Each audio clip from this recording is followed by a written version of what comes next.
the Wartales. Can you feel it? From the north it comes. The tendrils of chaos spread south, tainting the lands. And with it, the warriors of chaos march. We must ready ourselves, for war is coming. But who has brought the warring tribes together? What manner of champion holds that power?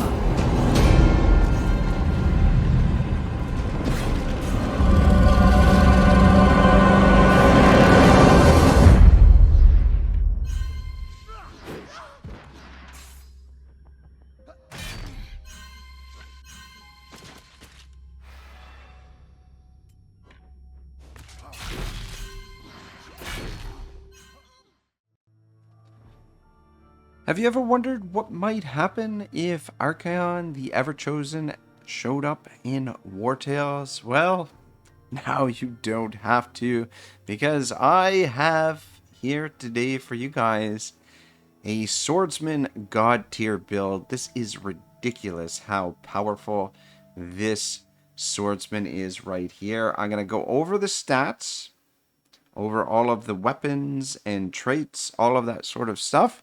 And then we are going to go out and we're going to find the guard. We're going to find some inquisitors. And we're going to...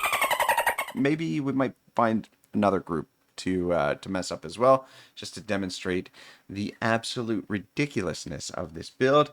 Now, full disclosure, I can't take full credit for this build. This is something that I've wanted to put together with this sword, the Ulfbart, for quite a while. However, I just hadn't gotten around to it, and I came across a swordsman build by a gentleman named Hazefest, who covers a lot of Wartales as well. I will leave a link to his video in the description, which this is very similar to his build, but there are some big differences. I think I've taken the build that he had and definitely improved upon it. But like I said, this was something that was in the works in my head. And yeah, that video just kind of like prompted me to like, okay, we'll put this together and make it as best as it can possibly be. And the one thing that I do want to say is I did not realize, so I was aware of the soothing oil, but the conversion oil is an oil that I did not realize was available in the game. But anyway, let's take a look at all of the gear that he has, and then I will go through the aptitude points to show you guys what I chose and why I chose it. So first off the bat, this build is centered around the Ulfarch's Ulfbart. Words are hard, especially ones that sound like that. Well balanced and easy to handle, the Ulfbart is also an expensive and complicated weapon to forge. Only the richest of the Skelmar can afford one. So it has this ability, Frantic Chain, or its strike is called Frantic Chain. Deals 58 to 75 damage to the target. Critical hit. This skill can be reused this turn. So every time this character critical hits, it gets another attack, which is insanely powerful, especially in the late game when you can crit pretty much at will. So the key to the build is lots of movement and lots of critical hit. Those are your main components. However, there is a drawback, Frantic. This unit loses 25% of their health the next time they use Frantic Chain. So what we've done to overcome that is we've added 2 oils. We've added the Conversion Oil. Every time a skill deals damage, has a 50% chance to restore an amount of health equal to 20% of the damage. And of course, in order to make that 50% of the time, 100% of the time, we've given the Conversion Oil Concentrate, which adds another 50%. So 100% of the time, the Everchosen here will restore 20% of the damage that they're dealt. But that's not going to be enough, or it might not be enough, which means I wanted to put another healing oil on as well, which is the soothing oil we've added. Every time this unit deals a critical hit, which is pretty much every time, that's what we're going for, they regain 5% of their maximum health. So this sword essentially is almost like a vampiric sword now because it heals the character. All right, so that's the main stay of the character's equipment here. And so in what's his name, Hazel, in Hazefests, he uses the Defender's Roundel, which I believe gives an additional attack every time you attack someone. So it gives like a free shield strike, which is good, but it'll strike whoever he's adjacent to, which is, you know, it has its uses, but we don't really need additional attacks in that way. I thought Faithless would be a lot better. This throwing axe was custom made for Lisbeth, will never fit another warrior's hand as perfectly as hers. The other great thing about Faithless here is that it increases our critical damage and critical hit. So we get another 10% critical hit here, which helps out. And then, so after using a skill, this unit, even if they are engaged, deals 17 damage to the farthest enemy within 6 meters. And this will come in handy later. I think this is superior to the Defender's Roundel for a number of reasons. The critical hit for one, but also because you're hitting enemies at a distance, will be able to chip away at some of the units that may give this character trouble when he goes to fight. But we'll get to that when we get into some of the battles. I'll explain that in a little bit more detail, but I think Faithless is the way to go here. And then, of course, he's wearing Helm of Legends. Only the champions of the Arena of Legends may wear this dazzlingly beautiful helm. Aura of Power. As long as an enemy is adjacent to this unit, they are intimidated. Damage taken increased by 20%, which is handy. And not to mention, this gives an additional 9 guard and additional 168 armor. So not too shabby. And then we are wearing the Commander's Breastplate. This showy battle plate is the very definition of prestige. Gives us a little bit of movement. That's because of the layers that we have on there. But a guard plus 28, armor 601, and critical hit plus 9%. All right, so we're using the reinforced layer of the rat. There's obviously the colossal layer of the rat, which would be better, but I just didn't have access to those in this particular playthrough. So what we're going with is reinforced layer of the rat. You could use some other layers as well. Anything that's going to give you more movement and more critical hit is what you're looking for. So whether that's the layer of the fox or some of the layers in the Balerian Archipelago could work really well, but basically you're looking for more movement and more critical hit because those are the only limitations on this build, really, are the movement and the critical hit. And then to top it all off, Drinking Horn. These jewels of Skelmore craftsmanship are made from the cattle native to the world's edge. Bonus adds 1 beer to the campfire at rest, which is fucking awesome. It's pretty great. You don't really need it, but I thought, what the hell? I feel like the Everchosen could use a cold one after a long day of work. All right, so where do you get this equipment? The Ulfark's Ulbart is in the Skelmare DLC. So you're going to have to fight the Skelmare. You might be able to somehow find one elsewhere, but I don't think so. It's possible, but not very probable, that you could pick one up from merchants or something like that. But basically, fighting a high-tier Skelmare will eventually drop one of these guys. And once you get one, they're fucking awesome. So this is critical to the build. The Faithless, you will find this in the arena, Lisbeth's arena. So by defeating Lisbeth, you will be able to get yourself one of those this bad boy. And both the Helm of Legends and the Commander's Breastplate, you can find by clearing, or you earn them by clearing the Arena of Legends. I'm not sure. I'm pretty sure the suit of armor is clearing the final boss, I believe, is where you get the suit of armor and the helm. I'm not sure at what stage you get the helm, but that's where you'll get those. And then the conversion oil is found in Dromback. I forget exactly here, but I have a video, I forget exactly where. I believe it's actually, I found them up here. It's the purifiers. They should be hanging out in this area here. I've got a video showing exactly where I spotted them. But that's where you find the conversion oil, and then the soothing oil. Off the top of my head, the soothing oil actually has two locations. The Vertruse Apothecary and in the Balerian Archipelago from a bloke named Zawlin, which I don't know who he is, and I don't know where he is. So that's all the information I have to go on for that. But if you're getting it from the Vertruse Apothecary, you'll have to complete some of the main storyline. Because the apothecary is missing and his son is running the shop. That doesn't make sense. So I must have found Zawlin. He must be out here, potentially at the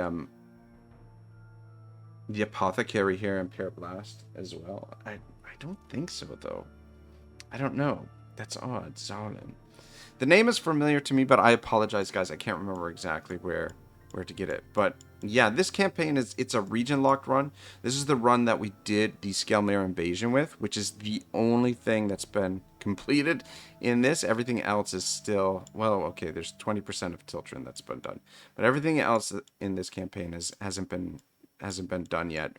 But in any case, I have it, so I'm guessing I must have got it from the Balerian Archipelago, so it's gotta be in this area here somewhere, because we haven't completed anything here in Vertruse. Anyway.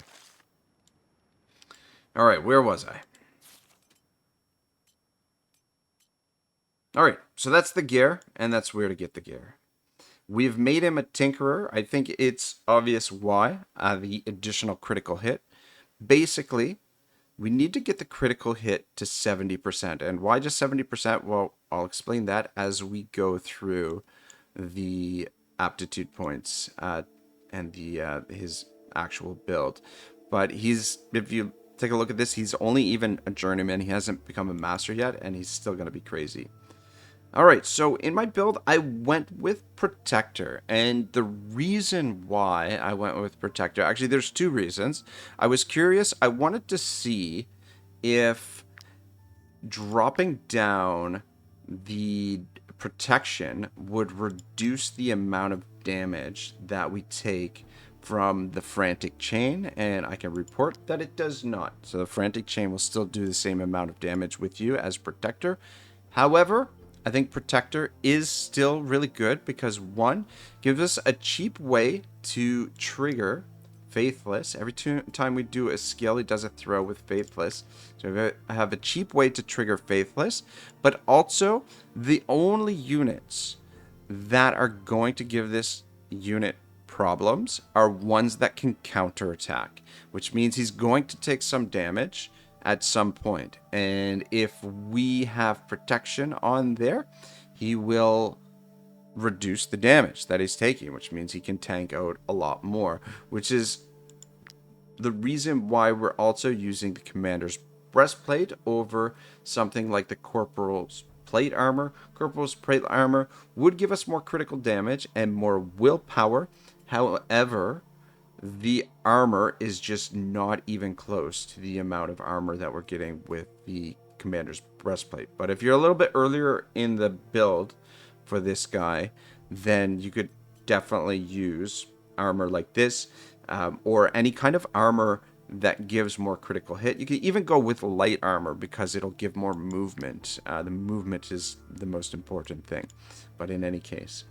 Alright, so we are also giving him Valorous Duel. So every time he engages in combat, he'll gain a valor point, which means he should have no trouble collecting valor points as he goes on his little rampage, which you're going to get to see here in a moment. And then we've given him counterattack. The first time this unit engages during the turn, they gain riposte and fury. And then when it's upgraded, the first time they disengage during the turn, they gain inspiration, which for 1 round, which is massively important. The inspiration is huge. I was tempted to go with Bulwark again for the deflection to reduce the amount of damage that he's taking if he does get into confrontation with a tank, but the inspiration is just too strong. That's exactly what we need. We need movement. And then these we went with engaging strike because this gives him a bonus attack every time he engages, which you don't necessarily need. You could still go with hardcore training, and I'm almost tempted to switch it to hardcore training because we don't really need extra attacks, because so long as we can get our critical hit to 100%, he just has continuous attacks. He won't miss, and he'll continue attacking. So hardcore training with an upgraded, so unit is immune to bleeding, poison, or burning, which is not really a problem because he's probably not going to end up even ending his turn. I mean, occasionally he will if he runs out of movement. But when you upgrade hardcore training, I think he gets rage if he goes through fire or starts bleeding or gets poisoned. So he gets rage points, which would be helpful. But engaging strike is probably the better option, but I wouldn't be opposed to hardcore training as well. We don't really need Last Stand. I don't think Last Stand would really work for this. And then Defensive Riposte. When the unit disengages, they have a 50% chance to deal an attack of opportunity instead of taking one. So if we need to disengage in order to trigger our counterattack, the inspiration, in order to trigger inspiration for more movement, we have Defensive Riposte will give us an opportunity for an attack of opportunity instead of taking one. However, we shouldn't really need to use this because once you engage with an enemy and you kill them, it counts as disengaging, so it triggers the inspiration. So we shouldn't really need to have to worry about that. And then I went with Exhort, which I think in the build that I saw, Hazefest didn't go with the bravery. He went with, I think he doubled up on one of these. I can't remember exactly which one. Maybe daring. But I think Exhort is way better because it gives critical hit and critical damage. That's the reason why we only need to get the critical hit to 70%, because we just trigger Exhort at the beginning of the battle. It's the first thing we do, which will boost his critical hit by 30% and get him over the hump to get that 100% critical hit. But yeah, that's the build. So we've got 24 movement on him for now. Oh, and then I guess we should probably go through the traits. Some of these were added via the Thief, which we've got maxed out in this. So when I recruited him, he had hardworking and stocky, and he might have had quick too. No, I don't think he had quick. I think, okay, so he had hardworking and stocky, and then I added quick, audacious, and strong. So quick movement increased by 1, audacious damage increased by 10% against enemies who haven't yet taken action this turn. So pretty much none of the enemies will have taken action, which means you'll get an extra 10% every attack. And then strong gives him a little bit more strength. And then he earned duelist, I believe, which gives critical hit and critical damage increased by 5% with a one-handed weapon when a one-handed weapon is equipped. This is something that, a trait that you'll earn with a one-handed guy if they're competent over time. And then he's also lively. Strength and dexterity increased by 5% when a one-handed weapon is equipped. So that's the build right there. Now, the next thing I want to go over quickly is the food that you want to give this guy, what you want to feed him. We're going with the lakefish bouillabaisse from the tavern. Each time this unit performs an attack, they gain 1 rage. So it stacks all the way up to a maximum of 50%, but he's going to be doing lots of attacks. So we'll give him that. We are going to do a culture shock, and we'll have the delicious one because we'll see what this guy does with, you know, his at his best. And then we're also going to go with creature comforts.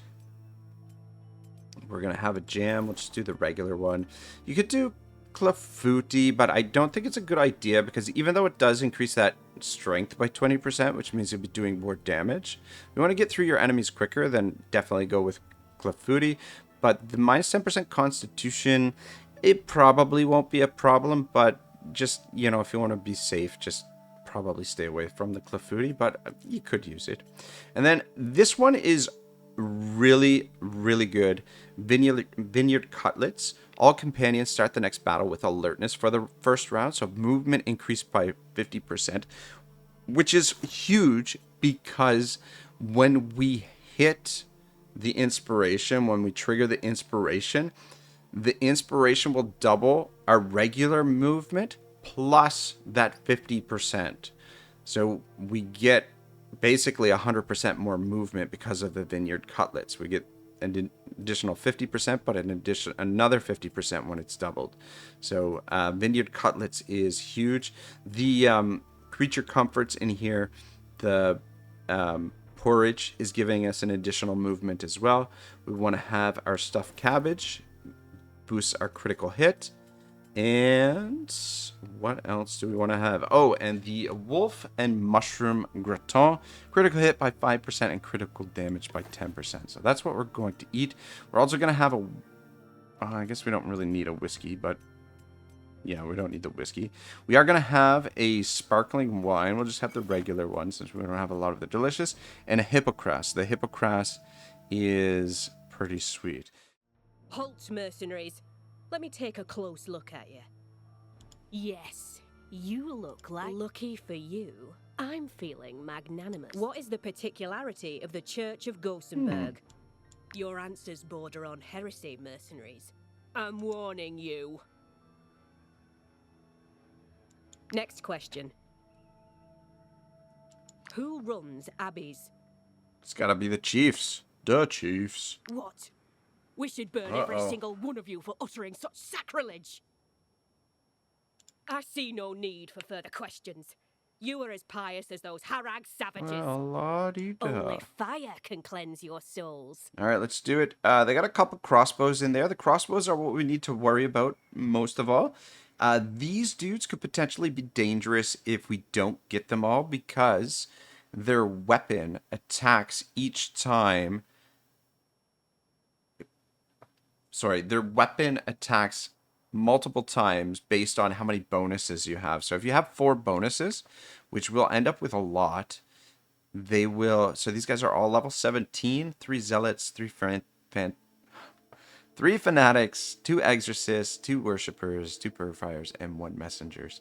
But yeah, these... I think these are the... Are those the worshippers or the exorcists? I think those are the exorcists, maybe. Anyway, they attack each time for every bonus that we have. So currently, we've got 2, which means he would attack 3 times. And the thing is, he gets each one of those attacks before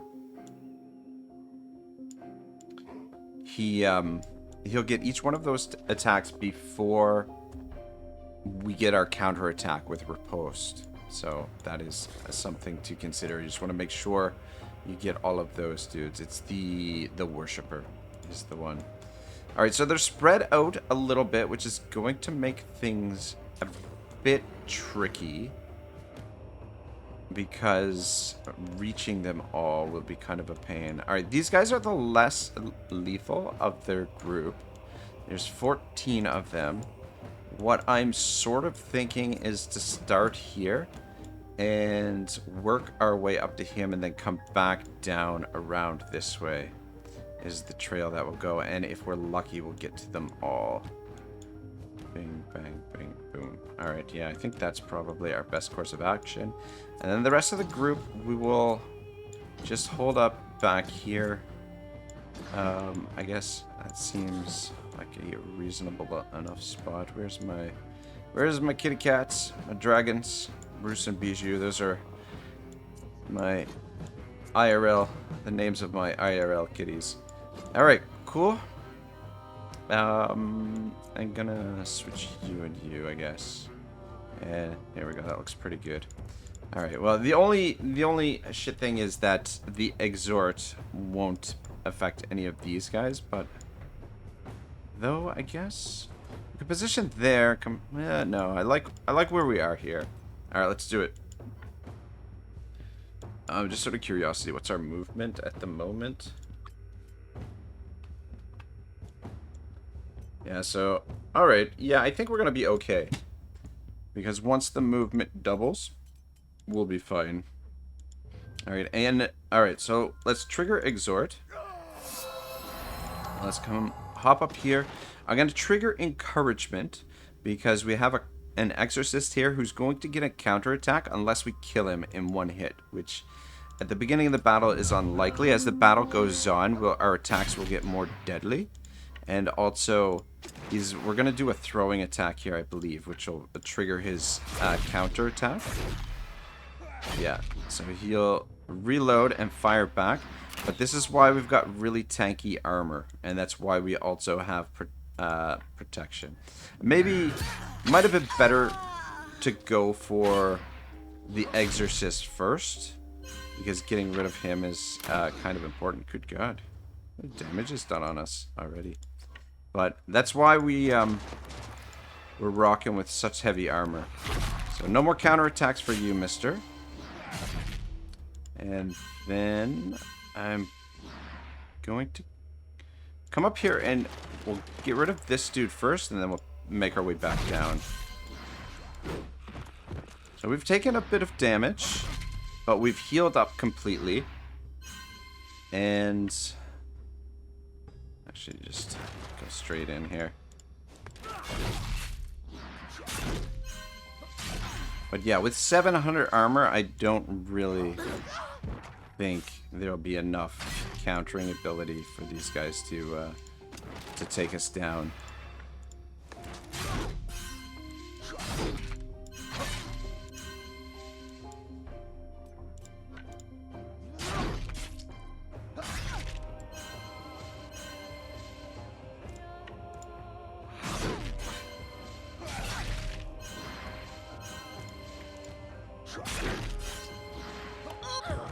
There we go. Trait unlocked. I wonder, Everchosen unlocked the glorious trait. Very nice. Very, very nice. Alright, so this dude might get a counter in on us, but no, maybe not. Yeah, see, now that we've gotten our rage all the way up, each time one of your units kills an enemy, they deal extra damage for the duration of the fight. Stackable, currently 30%.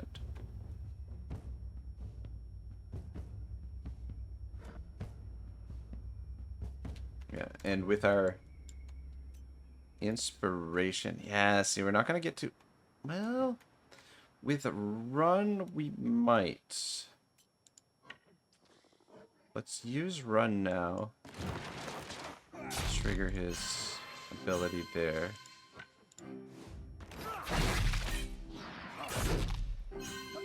We might be able to kill this guy without actually walking down to get to him. That's another nice thing about using Faithless as the second weapon, is that you can save some movement potentially by getting guys that are...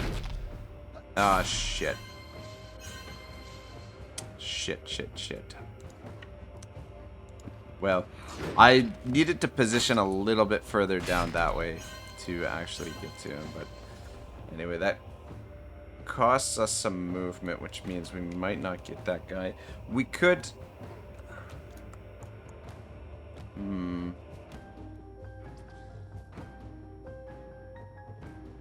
move there, we might have enough range. I think he's going to be just out of our range for Faithless. Yeah. Alright, well, that's okay. Alright, well, you get the idea, but as I said, the only limitation to this guy is the movement. And there might have been a better way to go about this so that we could have gotten to all of them here. But the rest of the crew should be able to finish these guys off without any trouble at all. So there's just 4 of them left. That dude and these 3 dudes here. So I don't think it'll be too much of an issue. Let's just trigger Ovation and mop up the rest of these guys for the Everchosen. Come down here and get this dude.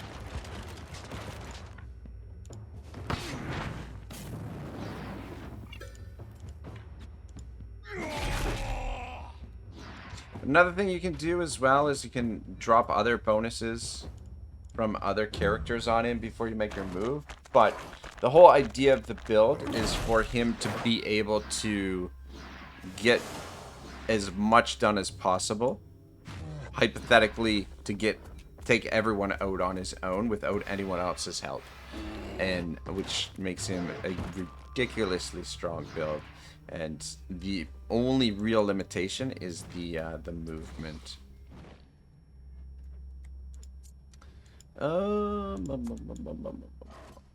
Yeah, you got plenty of movement, so come on over here. And with a little frenzy. We'll just finish them off quick here. I guess we could have let them run away, but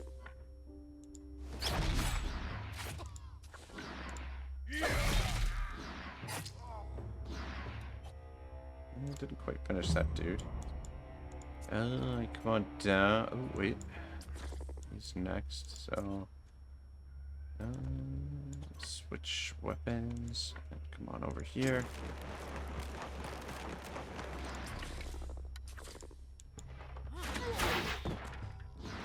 Oh, shit. He just... Who did he shoot? I think he... I think I just shot Morn with Dragon there. Whoops-a-daisy. Sorry. Sorry, Morn. My bad. Alright, cool. Let's go... We'll go down. We'll find the guard. And we'll get an example of them fighting those dudes. But, yeah, that's how she works, essentially. The rest of the crew basically mops up whatever he can't reach movement-wise, but... You are wanted for a number of crimes. We will not let you go until you have paid the fines you owe. Don't take it personally. I'm just doing my job. Right, so the ones that we have to worry about here are these guys with the spikes on their shield. This is the Defender's Roundel. They will do a counterattack every time we strike them within melee range.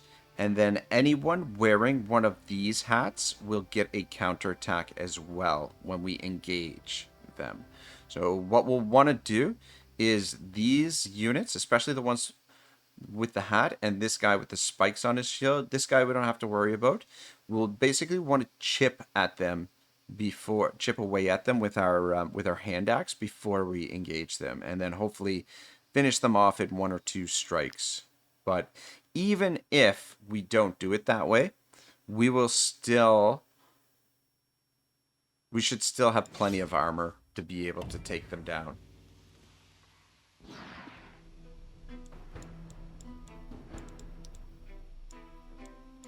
Alright, so again, a little bit spread out. 1, 2, 3, 4, 5, 6, 7, 8, 9, 10, 11, 12, 13, 14. Okay, yeah, just 14 of them.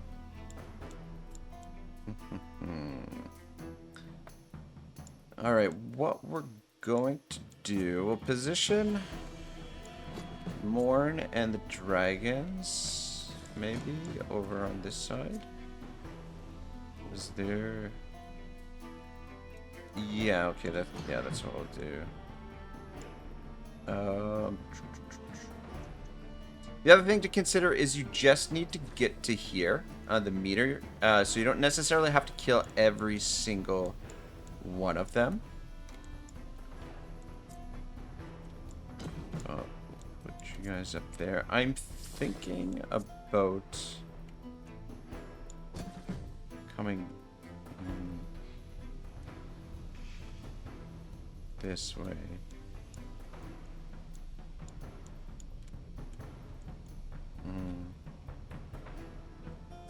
Yeah, choosing the right path is kind of key here, right? Just sort of curiosity.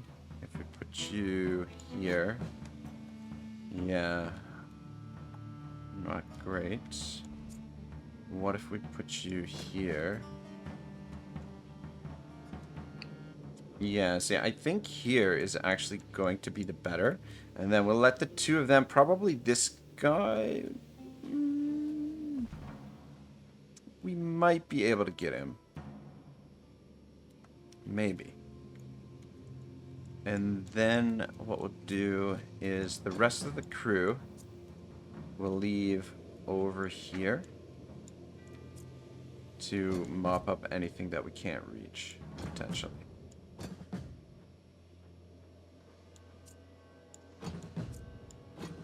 Actually, you probably should be in the center there. Sorry, you in the center. You right there. You in behind. Alright, that looks pretty good. 2, 4, 5, 6, 7, 8, 9. Alright, everyone's deployed.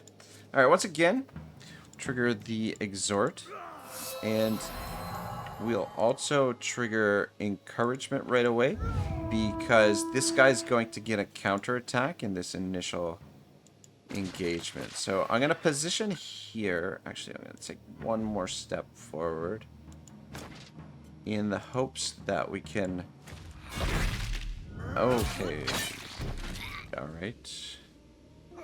Alright. I was hoping he'd throw at that dude, which means we're not going to be able to get him by the looks of things. But yeah, you just got to really plan out your moves if you want to get everyone in one round.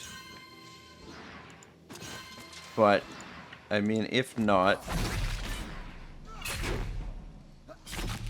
you'll be able to get them in the next round anyway. So I mean, what do you really got to worry about?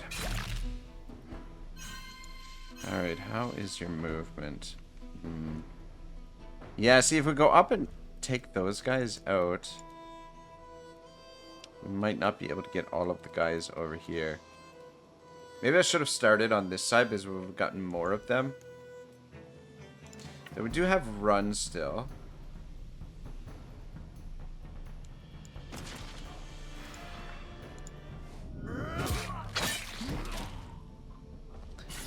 Just wanted to get that guy because I didn't want to leave my furry companions over there out on a limb.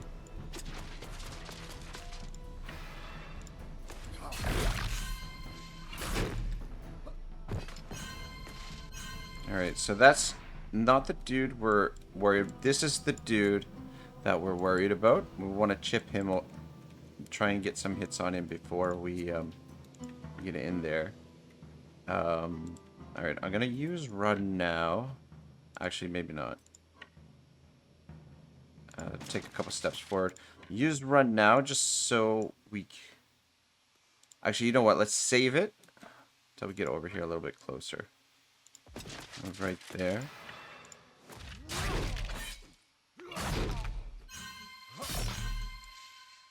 But typically, I like to use run while I still have a little bit of movement so that I can maximize where I want to place my unit.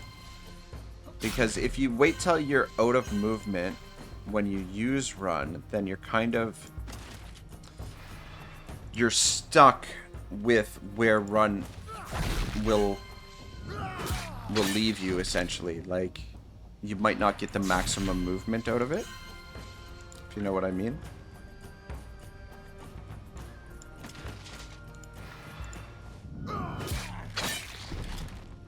Yeah, the guys with light armor...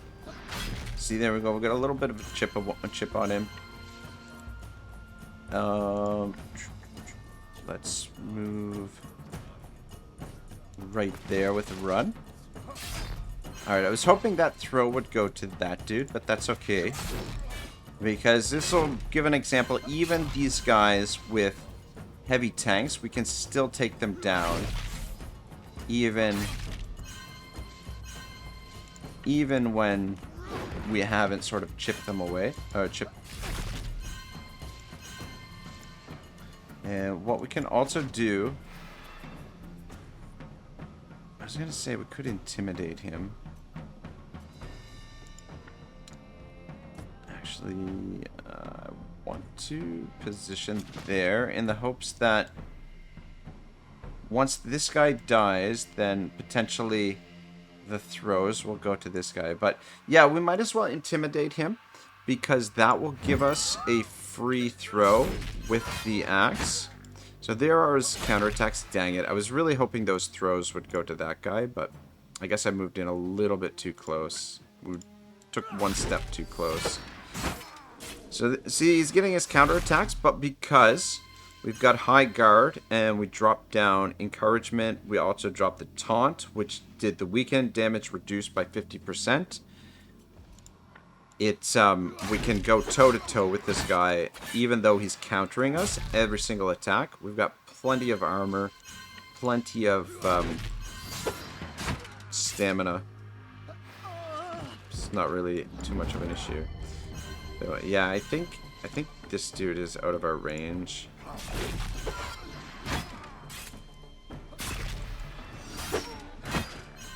He is doing a bit of damage, but I mean, it's nothing we can't absorb. But yeah, those are the guys that you've got to be careful of. Any unit that can do any kind of counterattack, you want to kind of plan how you're going to attack him. But if you take a little bit of time to think about, okay, how can I chip away at these guys and maximize my movement, then you're not going to have too much of a problem. And then our pets should be able to finish these guys off. And yeah, we'll let them go because I don't know that we can actually reach that guy. But there it is, boys. That is the Everchosen build. Not bad, right? Tactician's Dagger. What does that do? Take a look at that. If a weapon could bring luck, this one would be it. Ambush. If the target is engaged with combat with an ally, executes an attack of opportunity. Alright, yeah, that's nothing crazy. But yeah, hope you guys found this helpful. I don't really think that there's going to be a build that I can put together that's going to be better than this one or more broken than this one. It's truly a god tier build. This weapon is fucking awesome. This weapon is unreal how good it is. The Helm of Legends is pretty cool. This armor is freaking solid as hell. And we could get more movement on him. That's probably what I will do is probably if we load up. Let me just show you some of the better options for the build. Let's just load up our black powder. I deleted, well, I didn't delete them. I have them backed up in a folder, but I had like 30 saves in here, and I find the game performs a lot worse if you have a lot of saves, or if you have save files that are like huge, which I do. But getting rid of some of the save files seems to have the game performing a little bit better. The game seems to perform a little bit better with less of those on there. But anyway, all right. So what are we looking for? We're looking for armor. So some of the other options for layers, the colossal layer of the fox. This one will be huge. If you've got your character to the point where his critical hit is high enough and you don't need the extra critical hit that you're getting from the layer of the rat. See, this one would give us more critical hits, not more movement. But you can also mix and match. You could put one of these and two of these, or one of these and two of those.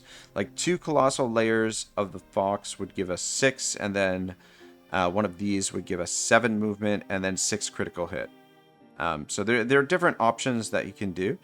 There's also these layers you get from the hunt, right? Like you get these ones from the hunt, and once you've created them, then you'll gain access to the colossal layers. You just need the colossal paws to make them. But some of these are pretty crazy. So if you need the critical hit, the mare brooch isn't bad. It reduces your movement though, so you got a little bit of give or take. Siren Brooch, that one's not going to be useful. Strength. Syrian Brooch, you don't really need that. And then this one, the Adia Brooch. So if you want to sacrifice some armor, you could potentially get 3 armor layer spots. So for 27 armor points, you could get an additional 12 movement, which is fucking crazy, but you wouldn't get any of the critical hit. But again, you can mix and match some of these. There's no reason why not. Just find the right balance for whatever you're trying to do. And then one thing I forgot to mention as well is you can get extra critical hit with these. One of the reasons why our critical hit is so high in the playthrough there is Crime and Chaos is at level 12. All companions gain 5% critical hit chance per wanted level. So that, if your wanted level is high, you can get an extra 25% there. Mysteries and Wisdom, all companions gain 5% critical damage per sepulcher discovered. This is another way to boost your critical hit. This one does not, but it does give you other bonuses. But Power and Glory, each time your unit kills an enemy, they do 5% more damage for the duration of the fight, which is fucking crazy. But there you have it, boys. Archaon, the Everchosen in Wartales. Let me know what you think. And yeah, if you want to see some more of these guide videos, let me know. We'll do some more builds. And yeah, have yourselves a wonderful day. Otto signing out. Archaon himself, chosen of the gods, will lead the hordes of chaos as we despoil the lands of men and dwarfs. No soul, no matter how blackened or pure, shall see salvation.